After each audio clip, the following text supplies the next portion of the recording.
দেখো আমি ছানাটা খুব সুন্দরভাবে মেখে নিয়েছি এবং আমার মাখা হয়ে গেলে এখান থেকে কিছু ছানা নিয়ে আমি রসগোল্লা সেট দিয়ে দেবো।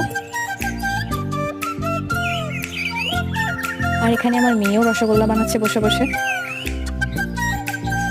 আর এখানে একটা কড়াই বসিয়ে দিয়েছি, এর উপর দিয়ে দিচ্ছি পরিমাণ মতো জল আর দিয়ে দিচ্ছি চিনি। এখানে আমি দুটো এলাচ থেতো করে রেখেছিলাম, সেটাও এখন দিয়ে দিচ্ছি এর মধ্যে। আর চিনি ভালোভাবে মেল্ট হয়ে গেলে একটা একটা করে ছানার বল শিরার মধ্যে দিয়ে দেবো।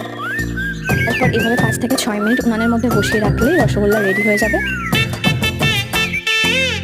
রসগোল্লা রেডি হয়ে গেছে। এখন একটা ছোট্ট মাটির হাঁড়িতে আমি রসগোল্লা করে একটা একটা করে তুলে নেবো।